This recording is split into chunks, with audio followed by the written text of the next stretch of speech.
Vote কেন্দ্রে দখল করা হয়েছিল, ব্যালট কাটা হয়েছিল, সন্ত্রাস করা হয়েছিল। এই জাতীয় ইলেকশনকে উনি বলেছেন জেনুইন ইলেকশন আমি চাই না।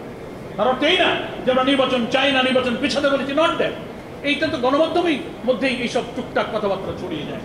আমি আজকে বিনয়ের সাথে জাতির কাছে বলবো, আসুন, শুধু আমাদের নয়, অন্য কোনো দলেরও, এখানে আমার মির্জা ফখরুল ভাই আবার শ্রদ্ধাভাজন জাতীয় নেতা, অনেক দলের নেতারা আছেন, কারোর কোনো কথাই যেন আমরা অপব্যাখ্যা না করি, বিকৃত না করি, এবং শুনলে আমরা যেন একটু মাথা ঠান্ডা, যে এই কথাটি উনি বলেছেন মিডিয়াতে যে আসলো, একটু চেক করতে পারি। আমাদের মধ্যে পারস্পরিক ইন্টারাকশন থাকা দরকার, কথা বলা দরকার, কোনো প্রশ্ন আসলে এক্সচেঞ্জ অফ ভিউজ হওয়া দরকার। তাহলেই কিন্তু গণতন্ত্র সমৃদ্ধ হবে, গণতন্ত্রের যে বিউটি সেটা আরও সৌন্দর্য, আরও সুশোভিত, বিকশিত হবে। আমাদের নতুন প্রজন্ম এই বাংলাদেশ গড়ায় তারা কিন্তু ভূমিকা রাখতে পারবে। 4 কোটির বেশি তরুণ যুবক এবার কিন্তু ভোট দেবে।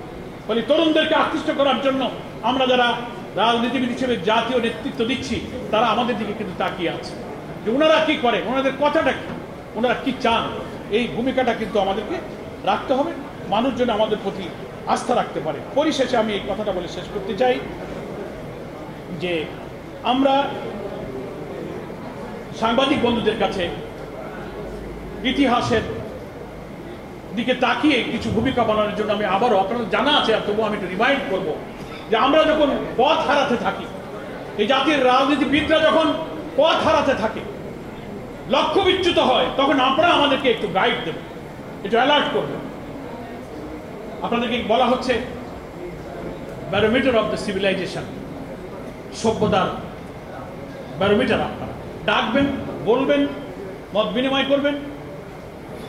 আপনাদের দলের প্রতি পছন্দ অপছন্দ থাকতে পারে, কিন্তু প্রফেশনালি, পেশাগতভাবে সাংবাদিকতাই হচ্ছে জাতির একটি মহান সম্মানজনক পেশা।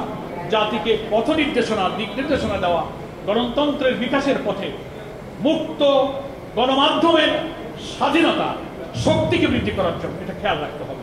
খুবই আনফর্চুনেটলি কথা না বলে আমি বক্তৃতা শেষ করতে পারছি না। কিছু কিছু মিডিয়া হাউস, কিছু কিছু কর্পোরেট হাউস থেকে কখনো কখনো, শুধু আমার দলের বিরুদ্ধে আমি তা বলবো না, বিএনপির ব্যাপারে কোনো মিডিয়া হাউস পরিকল্পিতভাবে রাজনৈতিক দলের বিরুদ্ধে তারা কিন্তু তাদের মিডিয়া ভূমিকা রেখে চলেছে। একটা কথা কেমনভাবে পরিবেশন করছেন, জাতির মধ্যে কনফিউশন তৈরি হচ্ছে। কেন আপনি গণমাধ্যমের জায়গায় থাকেন, পলিটিক্যাল পার্টির সাথে তো আপনার কোনো দ্বন্দ্ব নেই।